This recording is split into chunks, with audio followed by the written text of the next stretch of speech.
NTA, Channel 12, Uyo. To be the best, number one and nothing less. Lead me to my destiny. I have waited patiently. I have vision, though I believe. I know I can count on me. So stand on and nothing less. Lead me to my destiny. I have waited patiently. Tune in for your favorite sports program, Fair Play, on. I was built to be the best, number one and nothing less. Lead me to my destiny. I have waited patiently. I have vision, though I believe. I know I can count on me. So stand on and nothing less. Lead me to my destiny. I have waited patiently. Tune in. Hello and welcome to this edition of the program Free Play, coming to live from NTA Channel 12 Uyo, your dependable station. I am yours sincerely, John Paul Alumona. Remember, this broadcast is coming to you live on StarTime Channel 103 platform, on Facebook and on YouTube. Do well to join our social media handles to get updates on all our activities here in NTA Uyo. On today's edition of Fair Play, we are going to give you results of various matches in match day 3 of Africa Cup of Nations qualifier 2025.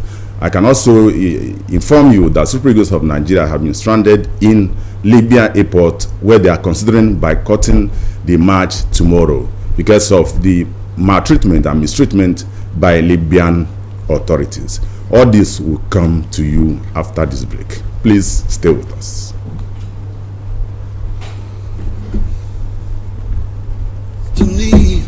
I have waited patiently. Tune in for your favorite sports program, Fair Play, on NTA Channel 12, Uyo. The program comes up every Monday, 12:30 to 1 p.m. and will feature guests who will give different perspectives to every sporting issue and event around the world. Join us. Stand up for the champions. You're welcome back. If you are just joining us, this is Free Play, coming to you live from NTA Channel 12 Uyo, your dependable station. We begin with the results of some matches in the match day 3 of African Cup of Nations qualifier 2025. Namibia played 0-1 to Zimbabwe, meaning Zimbabwe defeated Namibia at home. Then Cape Verde Island also lost at home to Botswana. DR Congo defeated Tanzania 1-0. Ghana were held to a 1-1 draw by Sudan in their own backyard, while Mozambique and Eswatini played a 1-1 draw. Madagascar and Gambia played 1-1 draw. Cameroon 4, Kenya 1. Nigeria, as you know, defeated Libya 1-0. Uganda defeated South Sudan 1-0. Egypt 2, Mauritania 0. Benin Republic 3, Rwanda 0. South Africa whitewashed Congo 5-0. Senegal defeated Malawi 4-0. While Angola defeated Niger 2-0. Gabon 0, Lesotho 0. Tunisia 0, Comoros 1, meaning they lost at home. Ivory Coast 4, Sierra Leone 1. Guinea 4, Ethiopia 1. Morocco thrashed Central African Republic 5-0. Now, some matches in the match day 4 will be played today in various parts of Africa. Kenya will host Cameroon, while Liberia will host Equatorial Guinea. Togo will also host former African champion Algeria. Gambia will play host to Madagascar, while Zimbabwe will play Namibia. Eswatini will host Mozambique. Then tomorrow, still in the match day 4, South Sudan will host Uganda. Malawi will host Senegal.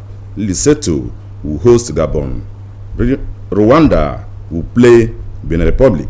Botswana will play Cape Verde Island. Sierra Leone will play Cote d'Ivoire.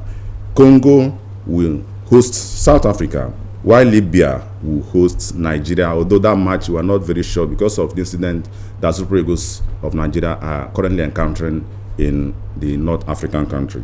Then Comoros will host Tunisia. In the other games, Sudan will host Ghana for the return leg. Chad Republic will host Zambia. Tanzania will host DR Congo, while Mauritania will play Egypt. Niger will host Angola. Guinea-Bissau will play Mali, while Central African Republic will host North Africans, Morocco. Then the last game of the match day 4 will be Ethiopia playing hosts to Guinea. Now, those were the matches played, and I had told you, as you know, Super Eagles of Nigeria defeated Libya 1-0 here in Uyo. Despite all the efforts that the Super Eagles put in that game, it was not easy for them. Now we'll take a report of that match.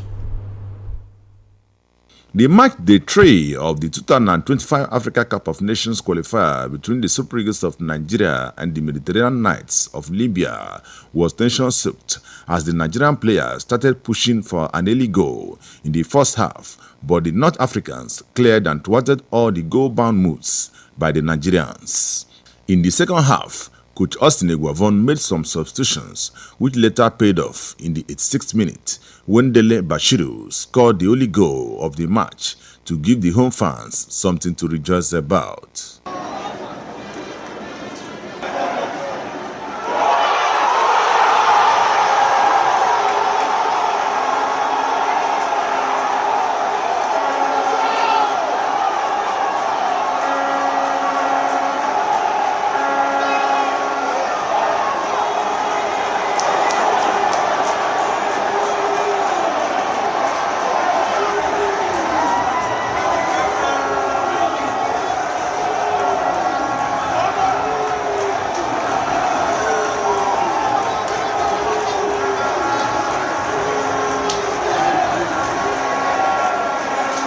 It's a huge relief for me and the boys, obviously.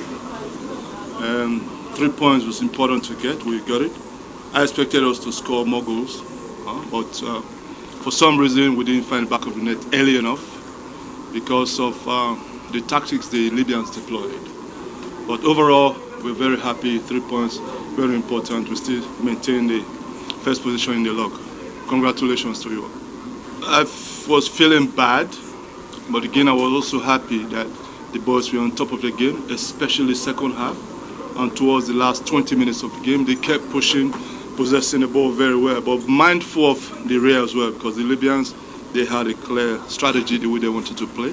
So try to get the ball and then go forward as quickly as possible. Both emotions were high. When the goal came, it was a huge relief. I thought we could have scored more.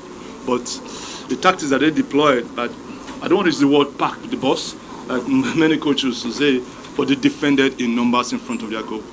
Last 2 games, we will see when we play back 3 and then 4 across the midfield, we always lose numbers in the middle of the field because one midfielder goes high up and you have only Ndidi or Onyeka there. So there was a lot of space behind us. So with the back 4, we have more numbers in the midfield so we can possess the ball. That was the game plan.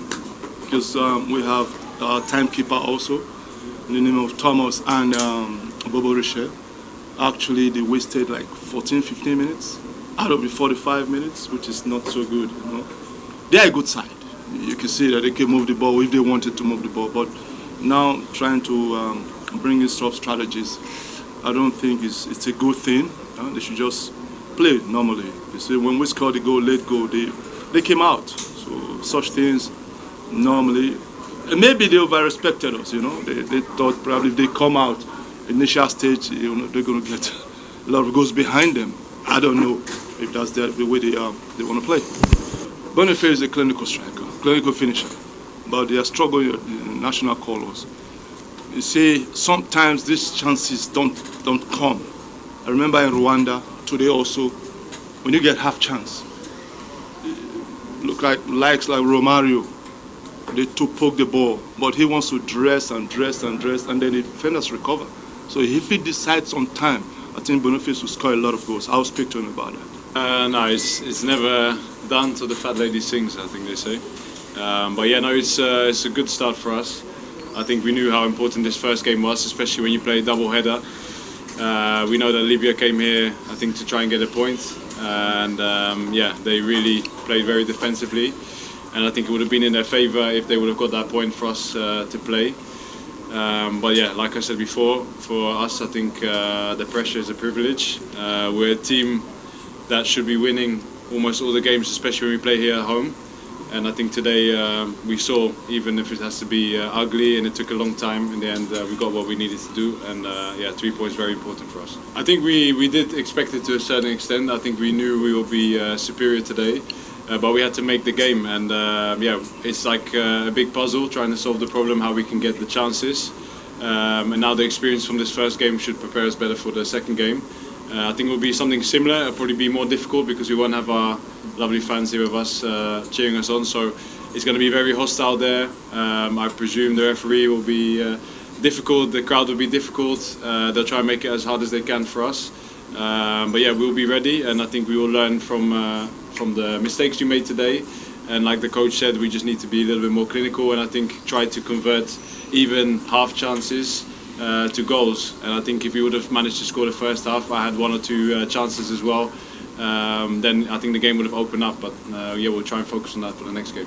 Some football fans have advised the players and the technical crew to be more purposeful on Tuesday if they are to get something from the match. Looking at the way the game played out, I'm not sure every Nigerian really enjoyed the game the way we should have. But in the end, victory is the end point, and we got it in the end.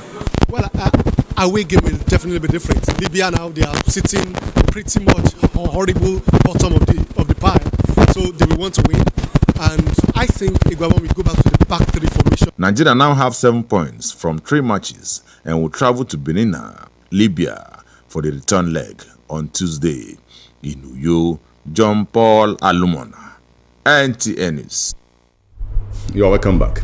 If you are just joining us, this is Fair Play coming to you live from NTA Channel 12, your dependable station. That was the report of the match played here at the Godswill Akpabio International Stadium, Uyo. It ended 1-0 in favor of Nigeria. And I had told you in the beginning of this program that Super Eagles players and the officials were delayed for 12 hours at Libyan airport, where their plane, the chartered flight that was hired for them, that's supposed to drop them or land in Benghazi, were suddenly diverted for lack of approval and all that, without prior information to the Nigeria Football Federation, who had gotten approval initially from Libyan government. Now let's just show you the clips of some of the situation in Libya before I will now read what William Trosekong, the captain, posted on his official Twitter handle, X handle. Thank you.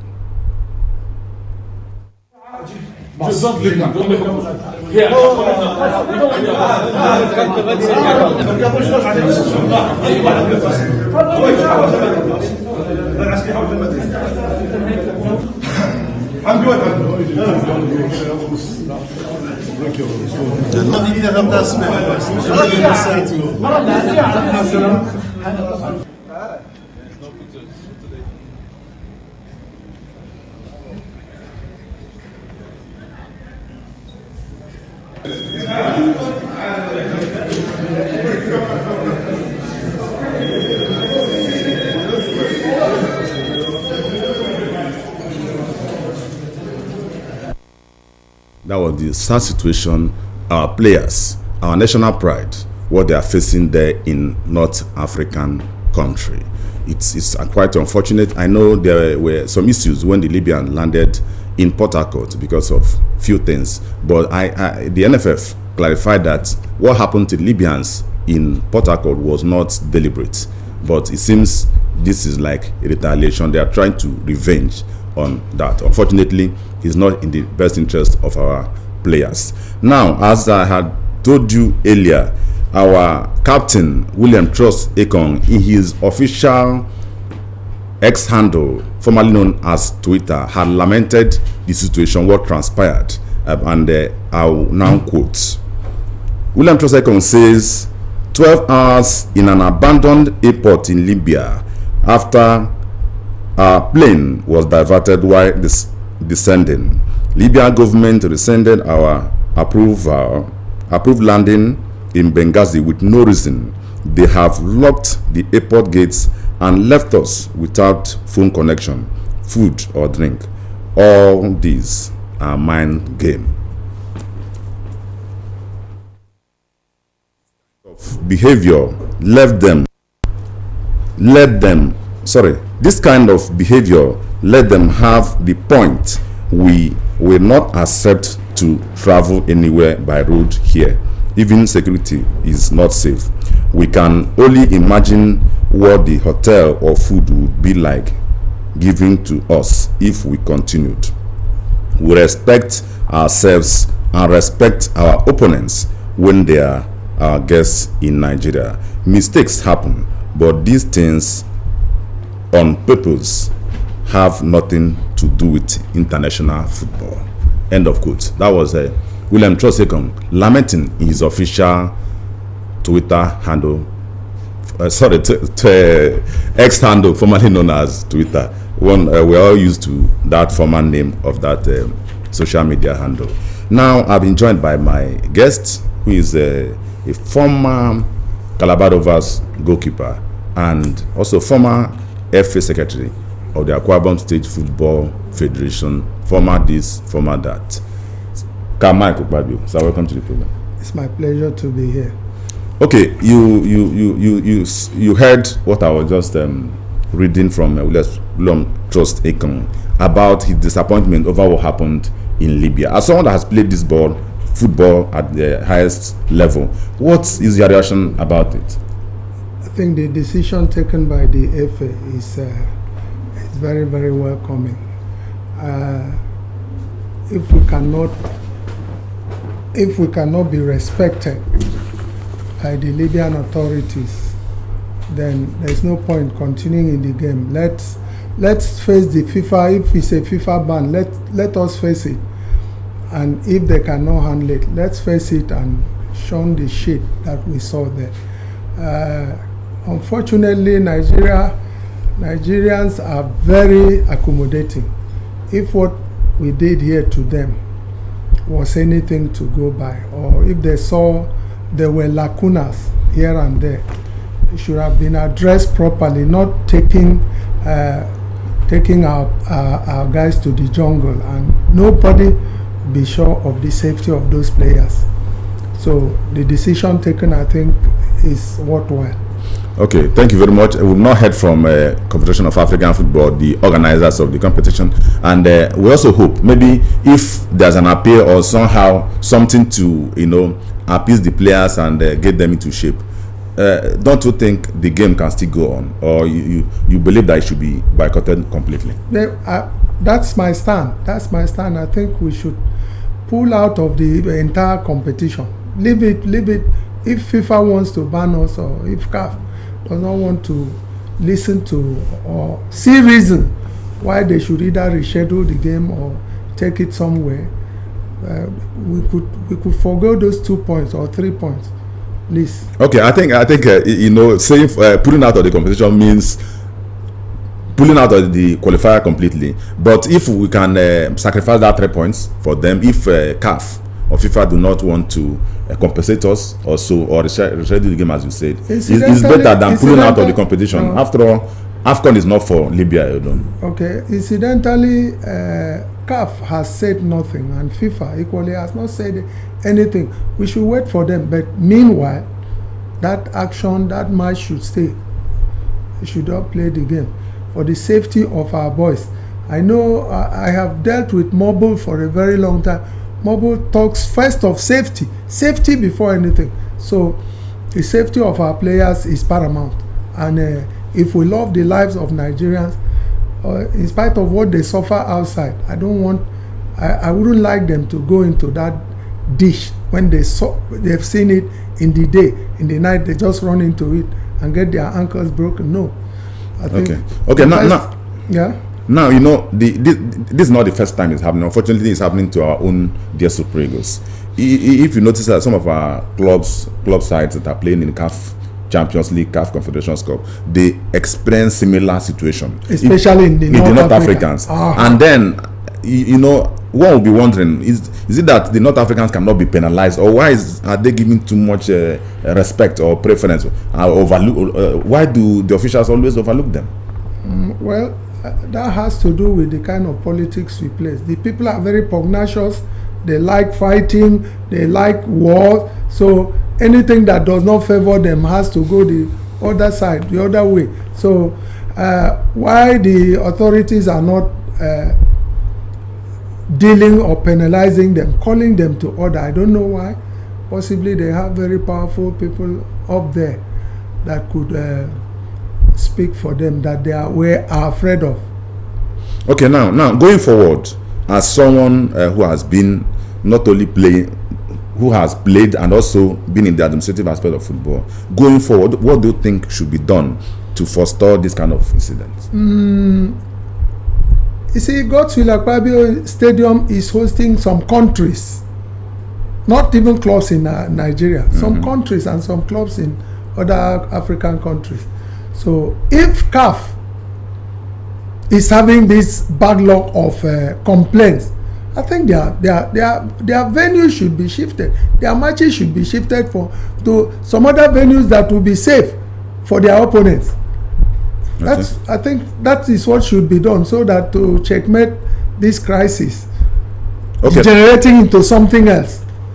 Okay, CAF should consider, you know, banning North African teams, or maybe forcing them to play outside their home ground, or to play on the neutral ground. Yeah. That's what you're saying, right? Yeah.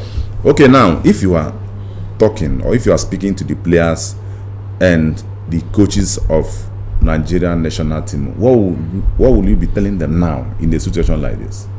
I think I want to say they should not take any opportunity they have lightly, because if we had whitewashed these people here, I don't think that rubbish they are putting up would have come up.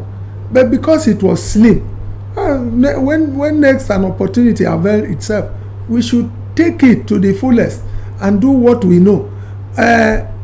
Like the bunch of players you see playing for Nigeria today, it's not that they are the best, but they are playing for the coach who they know is closer to them, is one of them. Yes. They are playing for the coach. They are committed to ensure that the coach delivers. Very committed. Okay. Not the other group that came to retire everybody.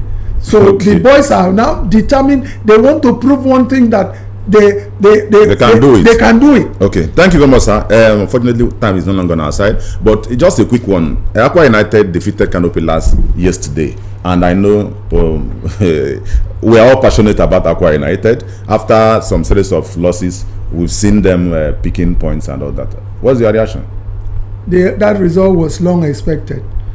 If they had fallen to other teams, even at home and away, so we expected them to do us proud, and they did just that. That result was overdue. So that result was overdue. Okay, now this leads me to the question: what is actually wrong with Akwa United? Well, there is no way you can flush a team of a greater percentage of the old players, and you expect to blend, to gel in 1 month. So what they need is a little time. We should be patient with them to gel as a unit and play with understanding. The problem now is, as they are not playing as a team, they should understand themselves compared to the last season when we saw those children blending. So if we should give them time, be patient, and they will blend. Okay, before the season is over, they will come up strong. I love your commitment, I love your patriotism and belief in the team. So also myself, we also believe that Akwa United will come around, and let's pray that the good result continue, right? Yeah. Okay. It will continue. Okay. This is the size of the package. I thank you most sincerely for being part of it. Thank you, sir, for making our time to come to the program today. We hope to see you subsequently. It's my pleasure. Okay. For you watching us out there, we thank you most sincerely for being part of it. We urge you to keep it with us, same time, same station. I am still yours sincerely, John Paul Alumona. Thank you and God bless.